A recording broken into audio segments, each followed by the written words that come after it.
Thank you. Is it still hot in Spain? Somehow we went back to summer temperatures. Now it's August temperatures, 31 degrees outside. Lovely. Yeah, Bjorn and I were talking Still yesterday. hot in Spain? Somehow we went back to summer temperatures. Now it's August temperatures, 31 degrees outside. What happened? Lovely. Who's got the YouTube video going? Rebirth. Yeah, Bjorn and I were talking. Still hot in Spain? Somehow we went back to summer temperatures. Now it's August temperatures, 31 degrees outside. What happened? Lovely. Who's got the YouTube video going? Jim, it was you. You had the YouTube video going somewhere in the background.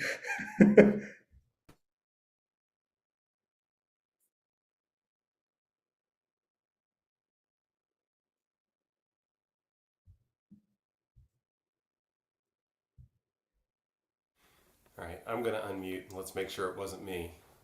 It wasn't you. Because I muted Jim because he was unmuted. He was the only one unmuted. And the second I muted him. So it actually started to play the recording or the page that's going to be the recording of this session. My apologies. It went into the live stream. Okay. Yes, that's what it did.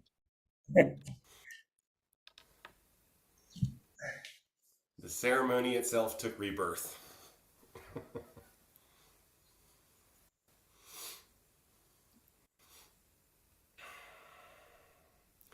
Well, welcome everyone to this September Ryaku Fusatsu. It's good to see you all. I guess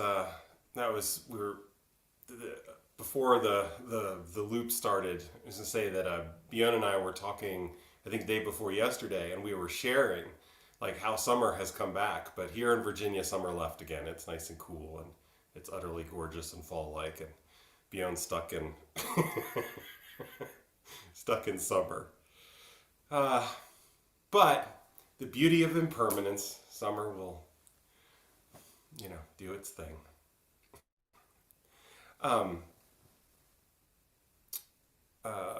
Before we sit a little bit of Zazen and do the ceremony and stuff, I just wanted to let folks know that I will not be doing full prostrations today. Feeling not great.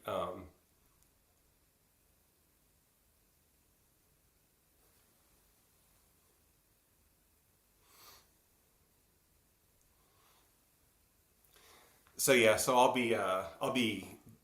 will be getting up and we'll do the usual ceremony, but I'll just be doing gashos. But if you want to do prostrations, I'm going to go very slowly, and Bjorn will have his eyes on you, so you won't have to do prostrations at gasho speed if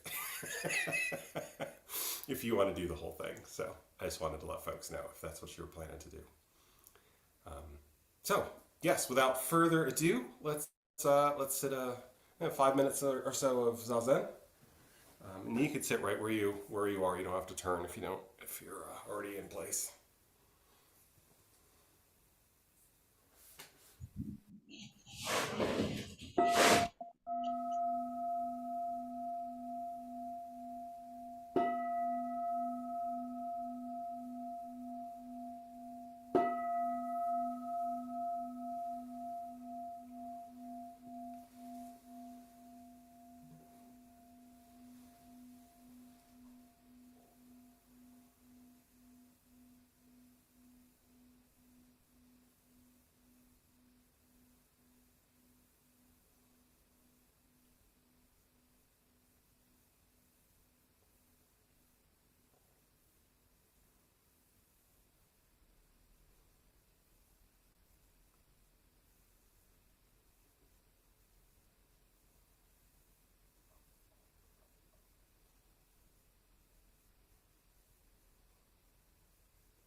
I'm gonna close the door for this. There's a D&D game going on down the hall, and the exuberance.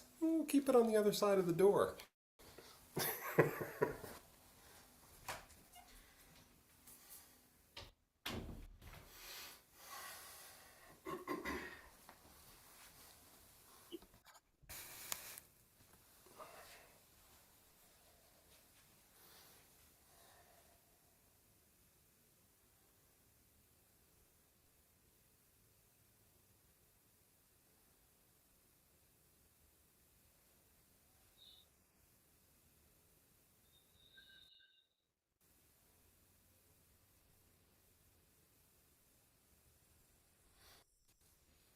Okay, Bjorn, I'm in place if you can't see me. I couldn't. I can now. Or let me scoot forward. Here we go. Thank you.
It's good to come together like this.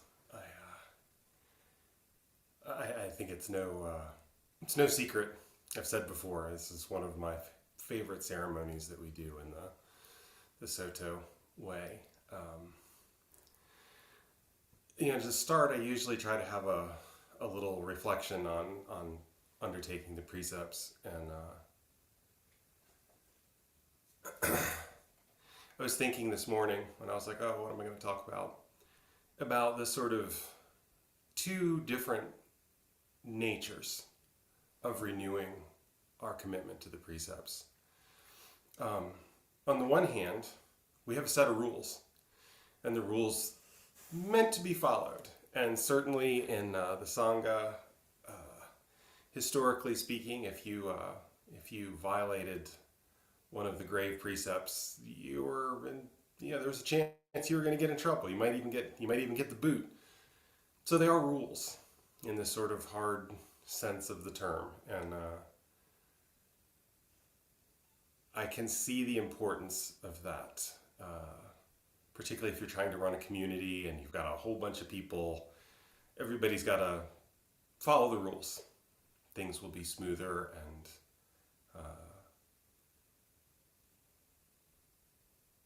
compassion will simply upwell when everyone's behaving. A little harder to find if everyone's not behaving, right? But also, as our teacher has been very interested in of late, and certainly our culture and the media is very interested in. I thought it'd also reflect a little bit on artificial intelligence and machine learning and LSTMs and all that good stuff that's happening with ChatGPT and things like that. 3 or 4 years ago, I started working with a large language model, which meant something a little different 4 years ago, where I trained a system on Shobogenzo, on the Nishijima cross translation, actually the first volume of Shobogenzo. And when you're training a large language model, the training data is called the corpus. And of course, today we have things like ChatGPT and stuff like that that have been trained on essentially, the entirety of the internet, the vast majority of books that have been digitized, right? Like the part of what makes them different is they've been trained on a massive amount of information. Training one from scratch on just Shobogenzo made a very peculiar, sometimes spooky and insightful, but a very peculiar sort of AI, if you like. I'm not really a big fan of the term artificial intelligence. It's like calling what they do thinking or intelligent is kind of like calling what a submarine does swimming. Like it's kind of, but not really. Anyway, one of the things that amazed me about working with these systems is that they don't learn from words. They literally learn character by character by character by character. And of course, learn is another problematic term, but when you train them on a corpus of data, they learn by character by character by character, and they're trying to look ahead and figure out, what's the next character going to be? What was amazing to me is how quickly they learn English, or whatever language I'm sure you're teaching them in. Like they start producing English words and sentence structure way before there's any sort of before the sentence makes sense, right? Like you have to keep training them, and the sentences start making sense. But they learn words like that, just 1,000 iterations through a text, they'll start spitting out words. And of course, training them on the Nishijima cross translation of Shobogenzo, it started spitting out Sanskrit, and sometimes Chinese for untranslated things, and it was starting to learn some of the other languages that were in it. It's amazing. And all that happens through repetition. So the thing that I was reflecting on this morning is that whether or not that's intelligence or thinking or whatever, I don't know. I'm not even sure what I do is intelligence or thinking most days. Right? We're just we do what's in front of us. We do. But our entire lives are our corpus. And we are training our network systems, blah, blah, blah, brains, minds, whatever. We are training ourselves every single moment. And something about the tiny nature of seeing that these systems are literally doing character by character by character. What do I do now? I put out a T. What do I do now? I put out an H. What do I do now? I put out an E. The. What do I do now? I put out a space, right? It's this tiny pivot point, letter by letter by letter. And that's what we do as human beings. We do the same thing, not necessarily letter by letter, but moment by moment by moment.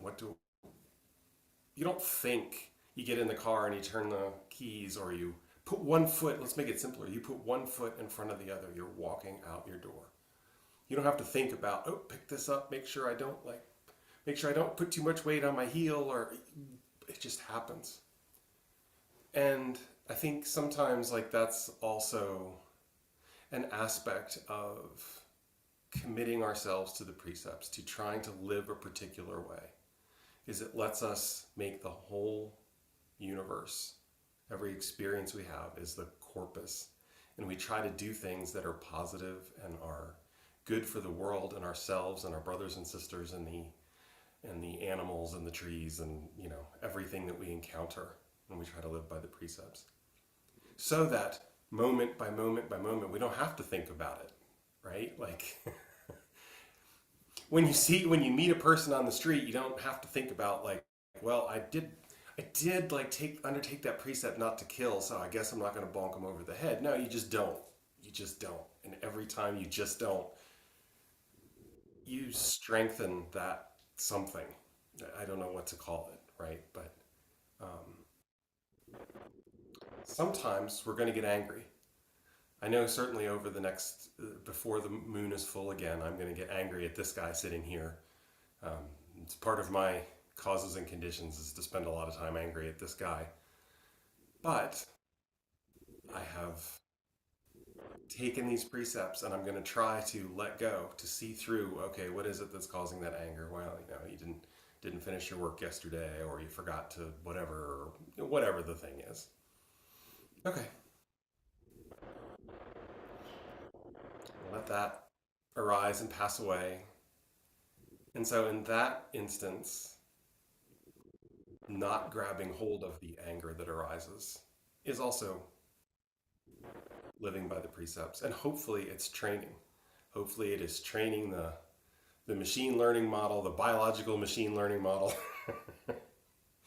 At some point, this analogy really does break down, but the actions work. I think the actions are right. We just, moment by moment by moment, we try to do the helpful,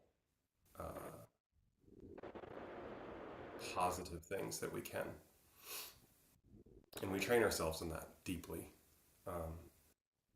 So, yes, that's my thought about the precepts for this month. May we all train ourselves well in the coming cycle of the moon. So, and now we'll have our confession and atonement. Again, at the end of this, when we do the verse of atonement 3 times, I am going to get up and do gashos. If you would like to prostrate, please feel free to. Fortunately, there's not a clock running on these. You can prostrate and get back up. So we'll start with the confession and atonement.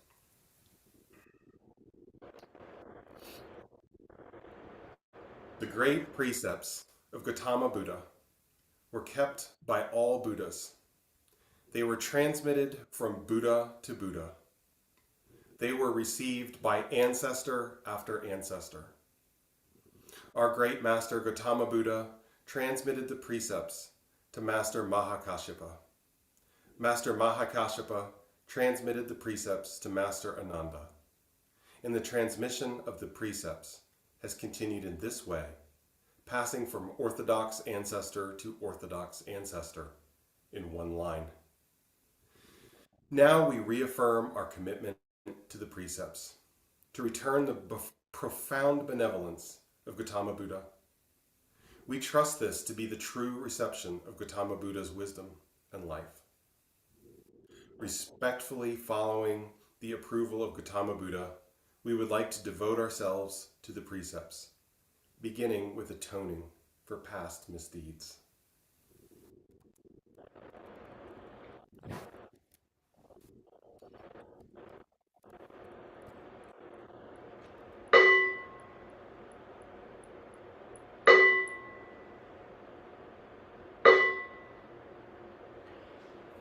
All harmful acts, words, and thoughts ever committed by masons of old on account of beginningless greed, anger, and ignorance, born of my body, mouth, and mind, now I atone for them all. All harmful acts, words, and thoughts ever committed by masons of old on account of beginningless greed, anger, and ignorance, born of my body, mouth, and mind, now I atone for them all.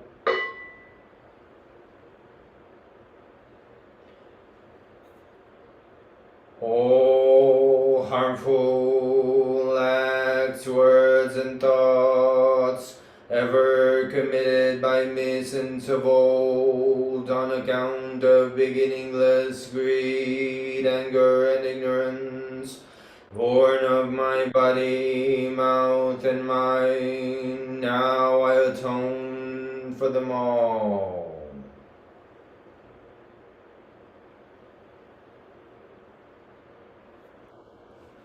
At this point, if anyone wants to do prostrations for the next part, invoking the presence of the Buddha, you should probably stand up now.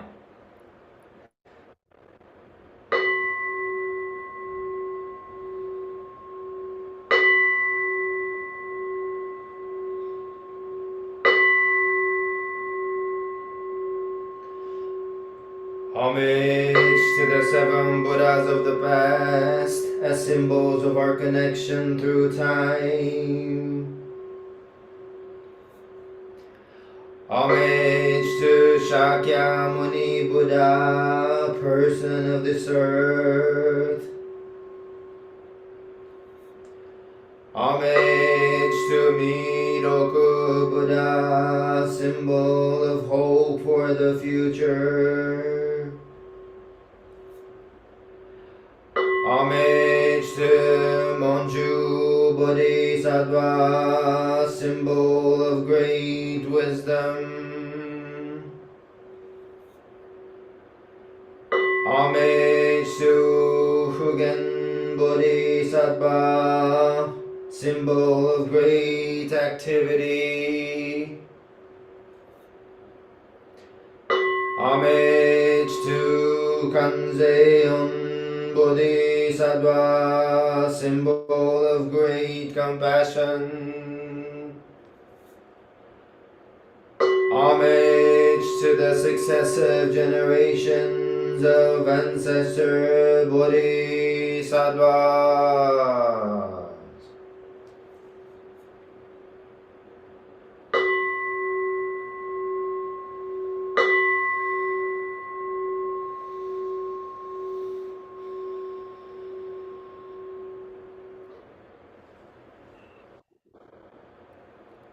So next we'll have our water purification ceremony. You should be in Seiza or Zazen.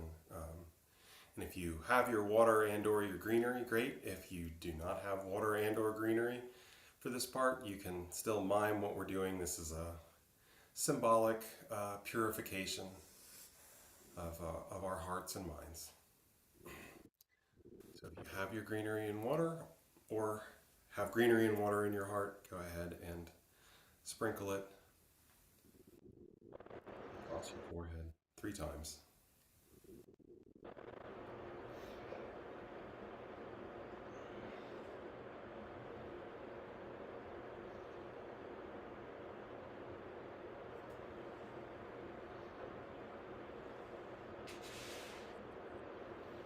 You know, and it's how the world made me a promise, and it made you a promise that fall really is coming. It was a little harder to find a really nice green leaf out there today. We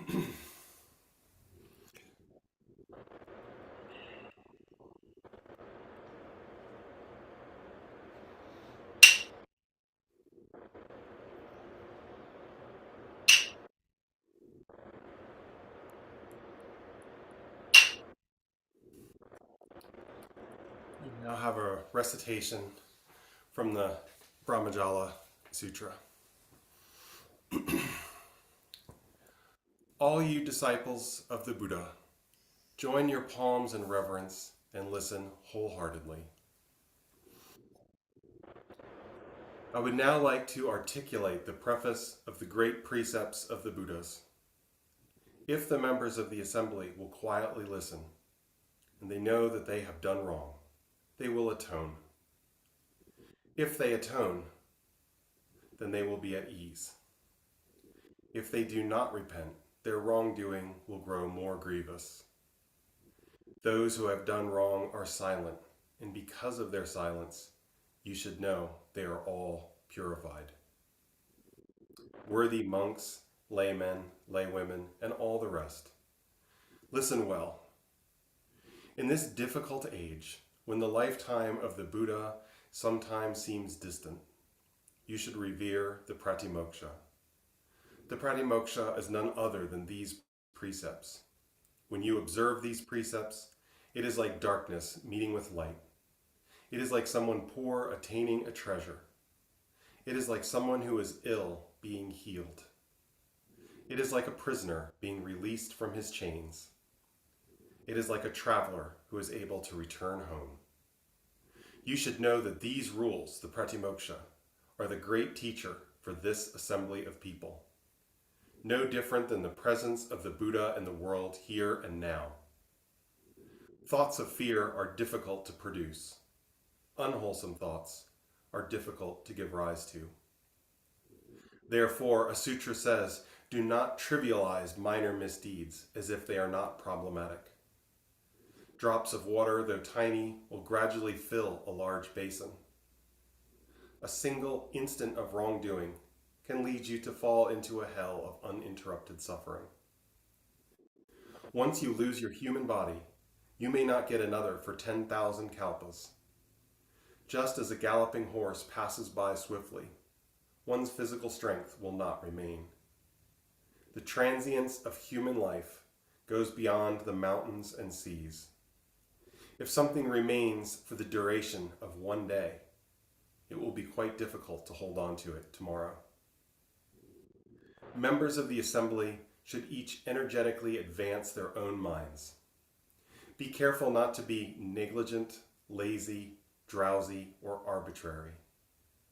In the evening, you must gather your thoughts and focus them firmly on the three treasures. Do not take as being a waste of time the effort to deepen your repentance for those of later generations.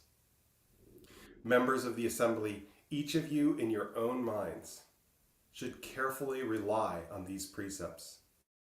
Discipline yourselves in the practices that accord with the Buddha's teachings. Now the three refuges.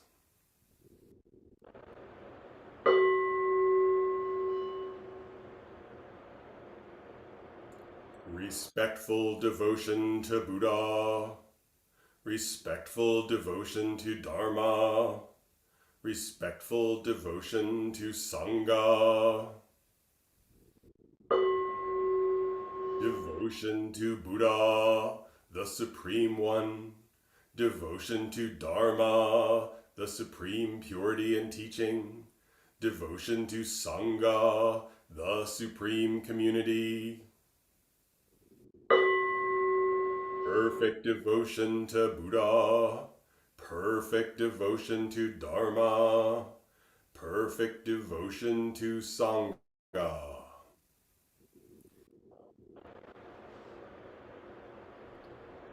Now the three pure precepts. Today I reaffirm my commitment to seek as I can in this body and life to avoid doing harm.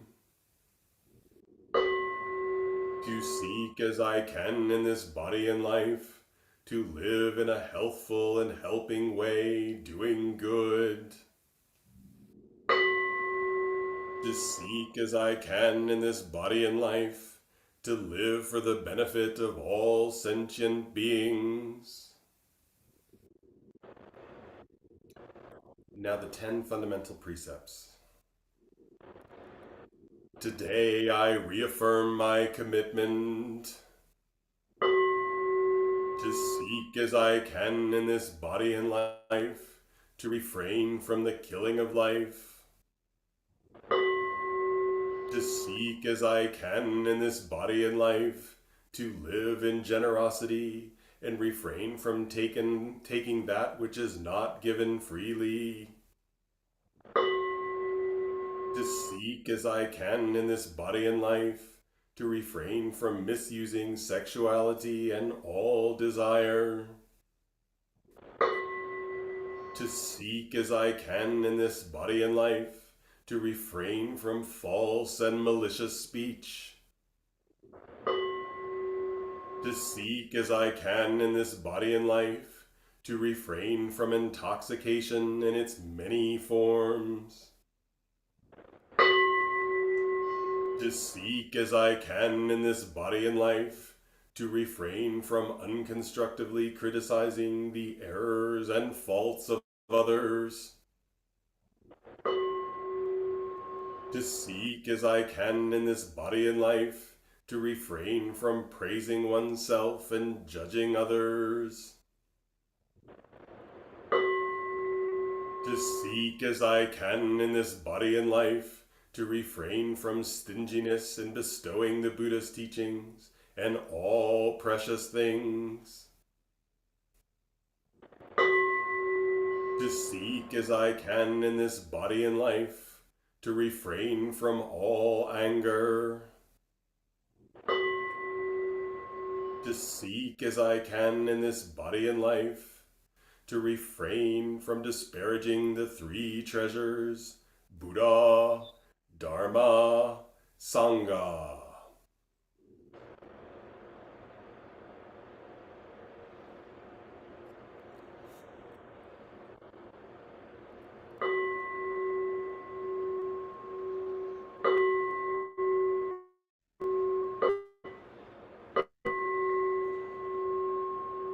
Save all sentient beings, though beings numberless, to transform all delusions, though delusions inexhaustible, to perceive reality, though reality is boundless, to attain the enlightened way, a way unattainable, to save all sentient beings, though beings numberless, to transform all delusions, though delusions inexhaustible, to perceive reality, though reality is boundless, to attain the enlightened way, a way unattainable, to save all sentient beings, though beings numberless,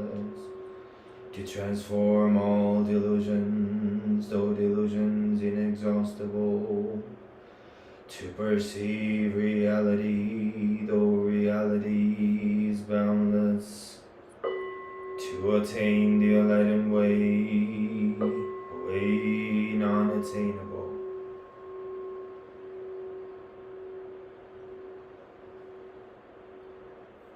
Abiding in this ephemeral world, may we exist in muddy water with purity like a lotus. Nothing escapes the boundless mind. Thus we bow to Buddha.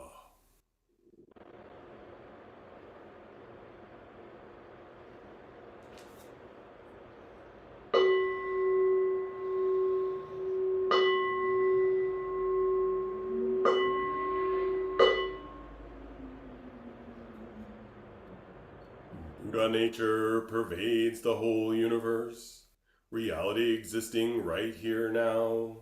In reaffirming our commitments to the precepts, we dedicate our sincere efforts to Shakyamuni Buddha, Honored One, the historical Buddha and teacher, and to the all-pervading and everlasting three treasures, to all arhats and bodhisattvas, mahasattvas, and their relations throughout the Dharma worlds. May our sincere vows to accomplish and live the enlightened way be realized together.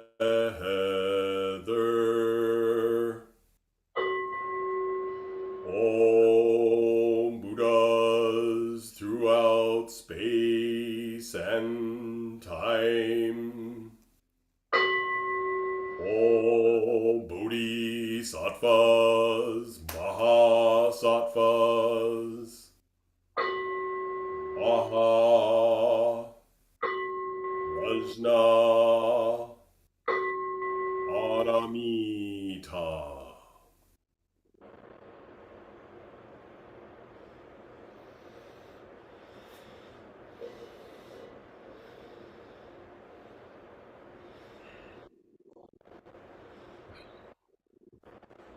Lovely. Wonderful. Good. Thank you all for coming together.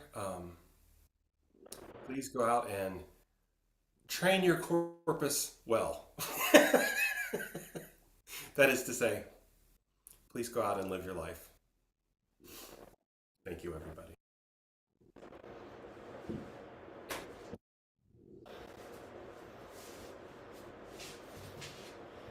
Bye.